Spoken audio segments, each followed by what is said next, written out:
Hello, this is Northwest Trains, and today I want to talk about storing my locomotives in rolling stock. As you can see, the fiddle yard I got here is pretty full. When I first built the layout, or started building the layout about 5 years ago, I pretty much had enough room in this fiddle yard to fit my whole collection in. And obviously over the last 5 years the collection's grown quite a bit, and also we have quite a few of my brothers and my dad's trains on here as well. So I've had to find alternative means for storing the rolling stock. So come back over here. What I did start buying was these storage tray boxes here, and they're pretty good. The only downside from what you can see though is the coaches and wagons are all rubbing against each other. You can start scratching each other and they move around in the box, so they're all stacked on top of each other there. So we come over to here now. Basically this is what I've come up with.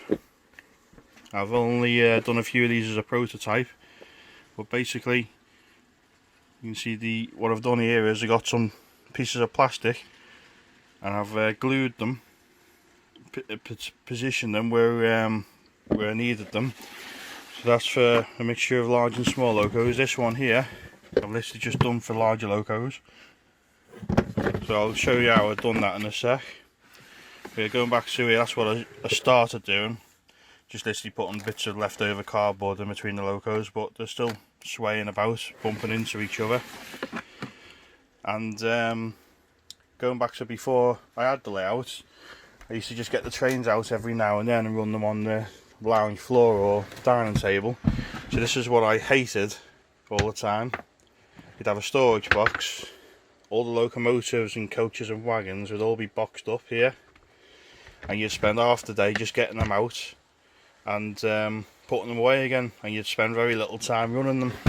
So the idea of having a permanent layout was I could have all the rolling stock on the track, and the stuff I couldn't fit on the layout I could have easy access to, so I could quite quickly change trains over and they'd be safe and won't get damaged. So that's what I use, and I'll just quickly show you how I've done these drawers, and just in case anyone's interested. Right, before I start any fun here, I just want to go through the tools we're going to use. So I use this stuff, CT1. You can get it from most builders' yards. It'll stick anything to anything. So I've used a lot for the garden railway, so just bear that in mind. Black mark pen. Now I use these for work, for cutting plastic trims with, so you can usually pick them up from DIY shops, or a small junior hacksaw will do the trick. Pencil, just in case. Stanley knife. And for the interiors I use this stuff, which is 45mm or 2 inches plastic trim. Now this stuff I use for going around windows with, so all these offcuts I thought I saved them and used them. They're pretty solid, and that's what I've used for the interior. Now you can buy a 5 metre length of this for about £3, so it's not expensive. The tube of that will probably cost about £10, but for something like this you could probably do about 3 sets of drawers of it. Use very little glue. So just quickly go back to our drawer. So here it is, and with our particular drawer here, I'll just show you the first one I've done. This one is suitable for the larger engines or for Mark III coaches, something like that. And another material I haven't mentioned yet is these blue buds. I'm sure most people have seen them before because you always see them on the floor and stuff. And basically you use these on brand new double glazed pieces of glass or glazed units, to protect them from each other. So as I'm a window fitter, I saved them as well. I literally glued them to the sides here. So when I'm opening and closing the doors, if there's any movement for the loco, it's only going to hit a soft surface, so it's not going to do any damage, hopefully. And you can see they're pretty solid using the CT1. There's no movements in them. So just put that to one side. With this one now, this particular door, I wanted to put my pacers in it, and because they're not very long, just to try and utilise as much space as I can, I'm going to try and get 3 sets in here. So that's basically just a quick layout of what I want. And because I've got all this space here, I've cut another piece that's going to go there like that. I'm going to have a hard time holding these straight for now. So here we can have another loco or longer coach. And then the next thing to do is basically these here. So we just use the class 24 to hold that for me, and then use the tape measure and measure how big these pieces are going to be, and I cut them. We'll just put that in as an example. So that's what these are for. I move them to one side. So basically, get a piece of old trim. They cut like that. So nice and easy to cut. So I can easily just get my tape measure, mark what size I want, and you just cut straight off. Nice and easy, no sawing involved. But if you don't have a set of them, like I say, a junior hacksaw or a very fine bladed saw will do the trick. So we have our pieces here, and again, just looks a bit of a mess now, but all I do is space them out, or try and space them out, so when I'm reaching in to get a loco, I've got enough space for my fingers to get in to lift it out without doing any harm. So all I'll quickly do is show you how I glued them in. So if we just take that out, we have another piece here. So we have our straight line. We then get our black pen and we draw where this first piece is going.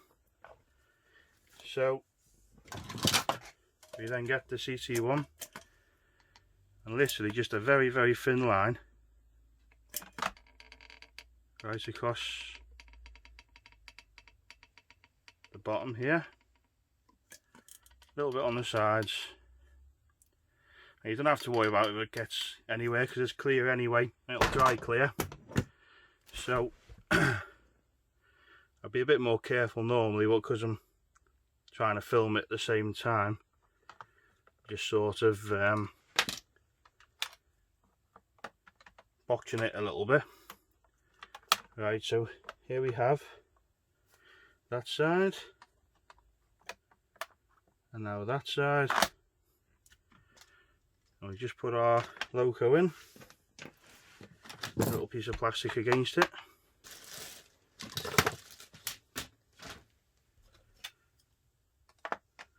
and that should keep it upright hopefully. So we get our next ones in, let's find the rest of our pieces.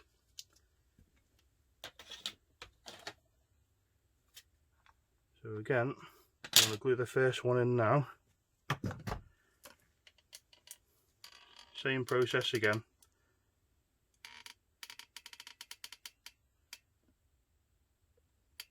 Again, if you want to be a bit more equally spaced out, what you can do is you can measure it out, cut a little piece of this, put that down, and then put your pieces against it like that. Because of speed, I'm just cheating a little bit today. So that's our first one, glued in there like that. Again, it doesn't have to be 100% neat to start with. we have our second piece. Now, because you might not be able to see with the camera, you do have a bit of a funny shape here either side. So all I've done is I've cut the plastic on a bit of a curve. Again, I mean, me personally, I can do that with a Stanley blade because I'm used to it work-wise. Just show you an example. Now, if you're not used to using a Stanley blade, I wouldn't recommend this, but that's literally all I do, like that. Again, little coping saw, little junior hacksaw, anything like that, be perfectly safe.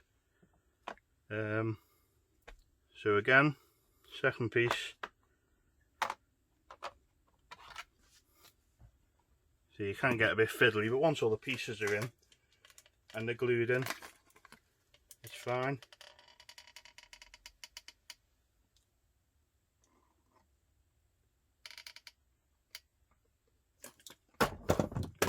See again. Put it in. Just try and space it out a bit equally. Any excess, if you wet your finger, the silicone doesn't stick as much.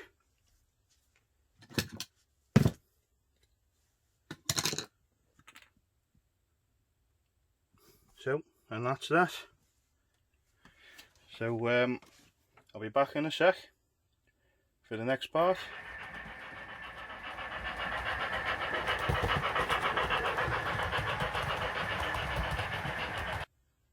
Right, we've got the all the pieces in place, and moving on to the next bit there.